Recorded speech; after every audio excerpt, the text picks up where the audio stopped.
नमस्कार, स्वागत है आप सभी का एजुकेशन मंत्रा में। दोस्तों, केवीएस एग्जाम 2023 के एडमिट कार्ड के रिलेशन में एक इन्फॉर्मेशन है। नई शिक्षक भर्ती विज्ञापन की अनाउंसमेंट हो चुकी है। 5000 योग शिक्षकों की भर्ती में अड़ंगा है। टीजीटी पीजीटी 2022 की एग्जाम डेट, 6000 नौकरियां होंगी खत्म, नकल कराने वाले की संपत्ति होगी कुर्क। तो ये सारी हेडलाइंस है दोस्तों, और इन पर हम डिटेल तरीके से इंफॉर्मेशन को गैदर करेंगे।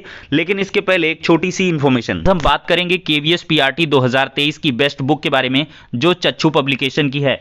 दोस्तों, इस पुस्तक की खास बात यह है कि यह नवीनतम पाठ्यक्रम पर आधारित है और इसमें टू द पॉइंट फैक्ट्स को दिया गया है। सारे सब्जेक्ट्स को कवर किया गया है। 2000 से अधिक बहुविकल्पीय प्रश्नों को भी दर्शाया गया है। दोस्तों, अगर इस पुस्तक की और खास बात बताएं तो इसमें समसामयिकी के बहुत ही ज्यादा भरपूर फैक्ट्स दिए गए हैं और इसके बाद प्रॉपर जो प्रैक्टिस के लिए क्वेश्चंस हैं वो भी प्रोवाइड किए गए हैं। परीक्षा में संभावित प्रश्नों को यहां पर रखा गया है और साथ ही साथ ऐसे आपको हर एक सब्जेक्ट में प्रॉपर फैक्ट्स के साथ साथ प्रॉपर प्रैक्टिस के लिए क्वेश्चन उपलब्ध करवाए गए हैं। ये पुस्तक दोस्तों आपको ऑनलाइन और ऑफलाइन दोनों मोड में अवेलेबल है। ऑनलाइन के लिए लिंक डिस्क्रिप्शन बॉक्स में प्रोवाइड की गई है। ऑफलाइन के लिए किसी भी नजदीकी बुक स्टॉल पर कॉन्टैक्ट कर सकते हैं। तो देर किस बात की है, चच्चू पब्लिकेशन की बेस्ट बुक के साथ अपनी प्रिपरेशन को बूस्ट देखा जाए तो केवीएस की तरफ से जो ऑफिशियल लेटर है वो जारी हो गया है। 31 जनवरी 2023 का ये लेटर है। देखिए, test link to check centre for computer based test to be held on 7th, 8th and 9th February 2023। तो दोस्तों, all candidates appearing for the post of assistant commissioner principal and vice principal 7, 8, 9 February 2023 are hereby informed that they can download the test admit card indicating date of computer based test and name of city where examination is going to be conducted. This may not be treated as admit card. The final admit card for downloading will be available on KVS website in 2 days before the date of examination. तो दोस्तों, यहां पर मतलब साफ है, CTET की तर्ज पर केवीएस वाले भी चल रहे हैं, क्योंकि लगभग एक ही दोनों का काम रहता है। तो दोस्तों, यहां पर देखा जाए तो जो सीटेट के प्री एडमिट कार्ड हैं 7, 8, 9 फरवरी वालों के, वो जारी कर दिए गए हैं असिस्टेंट कमिश्नर प्रिंसिपल और वाइस प्रिंसिपल पोस्ट के लिए जिसने अप्लाई कर रखा है। दोस्तों, जो एक्चुअल एडमिट कार्ड हैं वो 7 तारीख वालों के 5 तारीख को, 8 तारीख वालों के 6 को, 9 तारीख वालों को 7 फरवरी को जारी किए जाएंगे। और दोस्तों, जो प्री एडमिट कार्ड है इसमें आपको एग्जाम सिटी बस का पता चलेगा कि किस एग्जाम सिटी मतलब कौन सी शहर में आपका एग्जाम होने वाला है। फाइनल एडमिट कार्ड में प्रॉपर प्लेस भी दिया रहेगा कि किस केंद्र पर आपका परीक्षा किस टाइमिंग पर होने वाला है। तो दोस्तों, ये हो गया कुल मिलाकर प्री एडमिट कार्ड। अब एडमिट कार्ड जो आप पीआरटी का सोच रहे हो, तो दोस्तों वो भी विद इन 1 वीक बिफोर ही आएगा। तो जहां तक उम्मीद है कि 15 फेब के आसपास आपके जो प्री एडमिट कार्ड है उसका स्टेटस आपको देखने के लिए मिलेगा। तो आपको 15 डेज का भी वेट करना होगा। तो ये हो गई केवीएस से रिलेटेड एक बड़ी इंफॉर्मेशन। दोस्तों, देखा जाए तो संस्कृत स्कूलों में संविदा पर 2000 शिक्षक भर्ती होंगे। 1990 से संस्कृत स्कूलों में नहीं हुई कोई भर्ती। 440 संविदा शिक्षकों का नवीनीकरण भी होगा। तो यूपी के संस्कृत विद्यालयों में जल्द ही संविदा पर 2000 शिक्षक तैनात किए जाएंगे। इसके साथ ही 2 वर्ष पूर्व संविदा पर भर्ती किए गए 440 शिक्षकों का सेवा भी नवीनीकरण होगा। भर्ती व नवीनीकरण प्रक्रिया पूरी होने के बाद प्रदेश के संस्कृत विद्यालयों में शिक्षकों की कमी दूर हो सकेगी।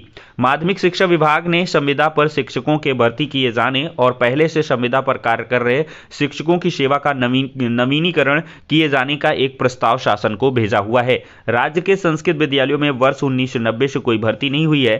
कारण है कि कुछ मंडल में उस समय संयुक्त शिक्षा निदेशकों के स्तर से भर्तियां शुरू कराई गई थीं, लेकिन किन्हीं कारणों से उन पर विवाद हो गया और मामला कोर्ट में चला गया। उसके बाद से शिक्षकों की भर्तियां लंबित हैं। नई भर्ती ना होने से तमाम स्कूल शिक्षक के अभाव में बंदी की कगार पर हैं। दूसरी तरफ स्थायी भर्तियां नियमों के फेर में फंसी हुई हैं। पूर्व में प्रदेश के सभी संस्कृत विद्यालय संपूर्णानंद विश्वविद्यालय से संबद्ध थे। वर्ष 2000 में संस्कृत शिक्षा बोर्ड बन गया और इन स्कूलों को बोर्ड से जोड़ दिया गया, लेकिन तब से भर्ती की कोई प्रक्रिया नहीं हो पाई। तो दोस्तों, बहुत जल्द 2000 पदों पर जो संस्कृत शिक्षकों की भर्तियां हैं वो हो पाएंगी, लेकिन इससे आपको उन्हीं को मतलब होना चाहिए जो बीएड कर रखे हैं और स्पेशली आपके संस्कृत वगैरह ग्रेजुएशन और इंटरमीडिएट में सब्जेक्ट्स रहे हैं, वही इसके लिए अप्लाई कर पाएगा। दोस्तों देखा जाए तो परिचालक भर्ती में एक पद के लिए 150 दावेदार निकल के आए हैं। रोडवेज प्रयागराज परिक्षेत्र में परिचालकों की भर्ती के लिए बड़े पैमाने पर आवेदन हुए हैं। ऑनलाइन आवेदन में दिक्कतें आई, इसके बावजूद प्रयागराज परिक्षेत्र में 265 पदों के लिए 39,885 अभ्यर्थियों ने आवेदन किया है। परिचालक भर्ती के लिए न्यूनतम शैक्षिक योग्यता इंटरमीडिएट निर्धारित है। अब बेरोजगारी का आलम यह है कि आवेदन करने वाले 70% से अधिक ग्रेजुएट हैं। कोई एमए किया है तो कोई डिप्लोमा किया है। बहुत सारे युवाओं का कहना है कि वह आवेदन नहीं कर सके, ऐसे में तारीख बढ़ जाए तो उन्हें भी भर्ती में शामिल होने का मौका मिल पाए। रोडवेज में हो रही परिचालकों की भर्ती में यानी कि कंडक्टर की भर्ती है और कंडक्टर की भर्ती के लिए अनुसूचित जाति के 56, अनुसूचित जनजाति के 5, अन्य पिछड़ा वर्ग के 72, सामान्य वर्ग के 119 और 13 पद आर्थिक रूप से कमजोर के लिए आरक्षित है। भर्ती के लिए शैक्षिक योग्यता इंटरमीडिएट है। भर्ती आउटसोर्सिंग के जरिए हो रही है। भर्ती में उच्च शैक्षणिक योग्यता पर वरीयता नहीं मिलेगी। इसके बाद भी स्नातक, परास्नातक, डिप्लोमा धारियों ने ही आवेदन किए हैं। परास्नातक शुभम मिश्रा कानून की पढ़ाई कर रहे हैं। अमन कुमार और उनके साथियों ने भी आवेदन कर रखा है। तो दोस्तों बेरोजगारी का आलम देख सकते हैं। एक कंडक्टर की भर्ती है, परिचालक की भर्ती है और उसमें भी देखा जाए तो कितने ज्यादा आवेदन हो रहे हैं। एक एक पद के लिए 150 उम्मीदवार है। तो अगर शिक्षक भर्तियों के आप बारे में जाएंगे तो आपका दिमाग झंझना जाएगा। तो बेहतर होगा कि अभी से दिन दूनी रात चौगनी 10 से 15 घंटा की मेहनत आप करिए, तभी आप शिक्षक बन पाओगे। दोस्तों 5000 योग शिक्षकों की भर्ती में अड़ंगा है। 4512 एडेड माध्यमिक इंटर कॉलेज हैं यूपी में और 800 राजकीय इंटर कॉलेज हैं वर्तमान समय में प्रदेश में। तो योग शिक्षक भर्ती का वादा, तो योगी 2 सरकार बनने के बाद नई सरकार में प्रदेश के सभी इंटर व राजकीय इंटर कॉलेजों में योग शिक्षक भर्ती किए जाने का निर्णय किया गया था। तब अधिकारियों ने आश्वस्त किया था कि 3 माह के भीतर योग शिक्षकों की प्रक्रिया को पूरा कर लिया जाएगा।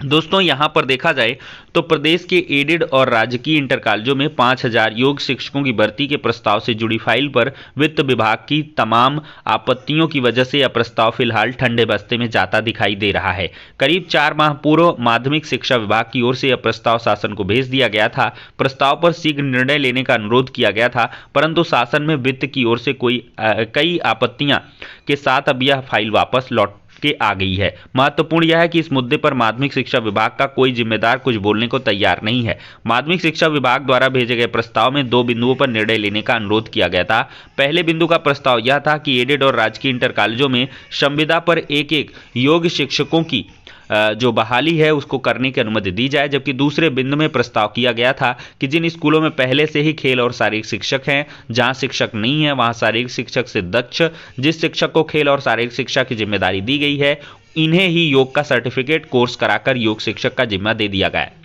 सूत्र बताते हैं कि वित्त विभाग ने फाइल को वापस करते हुए लिखा है कि माध्यमिक शिक्षा विभाग का प्रस्ताव आयुष विभाग में हुए योग शिक्षकों की भर्ती प्रक्रिया से बिल्कुल भिन्न रखा गया है, जो सही नहीं है। प्रदेश में योग शिक्षक की नियुक्ति के 2 अलग अलग मानक नहीं हो सकते। तो ये कुल मिलाकर इसमें अड़ंगा लग गया है। अब देखते हैं कब इसका जो है काम पूरा होगा। दोस्तों देखा जाए तो केंद्र सरकार को वित्तीय वर्ष 23-24 के बजट से यूपी को आस है। यूपी को बजट में मिल सकते हैं 2.86 लाख करोड़ रुपए। 1.67 लाख करोड़ रुपए केंद्रीय करों से मिलेंगे और 1.19 लाख करोड़ 15वें वित्त आयोग से मिलेंगे। तो सिंचाई परियोजना व मनरेगा राशि में जो वृद्धि है वो संभव हो सकती है। और देखिए यहाँ पर लिखा है शिक्षा व स्वास्थ्य के क्षेत्र में नए बड़े संस्थान मिलने के भी आसार यहाँ पर नजर आ रहे हैं। दोस्तों देख सकते हैं 6000 कर्मचारियों को निकालेगी फिलिप्स। घाटे की वजह से कंपनी ने किया फैसला, अक्टूबर में भी कर चुकी है 4000 की छटनी। तो दोस्तों लगातार जो छटनी है वो बड़ी बड़ी कंपनियों में जारी है। आर्थिक मंदी के भय से लगातार छटनी की जा रही है। प्राइवेट जॉब काफ़ी इनसिक्योर मानी जा रही है। नीदरलैंड की उपभोक्ता इलेक्ट्रॉनिक्स और चिकित्सा उपकरण कंपनी फिलिप्स ने अगले 2 साल में वैश्विक स्तर पर 6000 कर्मचारियों को बाहर निकालने की घोषणा की है। इससे पहले भी अक्टूबर 2022 में कंपनी 4000 की छटनी कर चुकी है। दोस्तों बात करेंगे जीव विज्ञान के साक्षात्कार को कोर्ट जाएंगे अभ्यर्थी। सदस्य नहीं होने से चयन बोर्ड ने साक्षात्कार कराने से इनकार किया है और हाईकोर्ट के आदेश पर घोषित किया गया लिखित परीक्षा का परिणाम। तो अब छात्र यहां पर कोर्ट जाने वाले हैं। निर्णायक वार को तैयार है टीम इंडिया का युवा जोश। पिच रिपोर्ट है, पिछले 5 मुकाबलों में से 3 में यहां दोनों पारियों में 160 से ज़्यादा रन बने हैं। तो रोमांचक मैच होने की उम्मीद है। प्रसारण शाम 7 बजे से होगा और दोस्तों ये फाइनल T20 है। और दोस्तों इसमें देखा जाए तो इसमें 10 कीवी ने मैच जीते हैं, एक टाई रहा है। 13 T20 मैच भारत ने जीते हैं। भारत और न्यूजीलैंड का ये आखिरी मैच है T20 और ये जो जीत जाएगा वही सीरीज पर कब्जा करेगा। दोस्तों फाइनली देखा जाए तो TGT PGT 2022 के एग्ज़ाम डेट को लेकर आपको अभी एक लंबा इंतज़ार करना पड़ेगा और ये एग्ज़ाम आपके बोर्ड एग्ज़ाम के बाद ही हो पाएंगे। और जब तक सदस्यों इत्यादि का काम पूरा नहीं होता है तब तक ये संभव नहीं है। और मुझे ऐसा लग रहा है कि आपके जो एग्ज़ाम हैं वो मई जून के लिए शिफ्ट हो चुके हैं। मई जून के पहले एग्ज़ाम नहीं हो पाएगा। अप्रैल में भी करना जो है उम्मीद थोड़ा सा जल्दबाजी होगी, लेकिन मई जून जुलाई ये जो है श्योर और सर्टेन मान के चलिए कि मई जून में जुलाई में एग्ज़ाम ये करवा ले जाएंगे। तो आप लगातार इसकी तैयारी करते रहें। तो फिलहाल के लिए दोस्तों ये हो गया आज का वीडियो। पसंद आया हो तो लाइक एंड शेयर करें। नेक्स्ट वीडियो में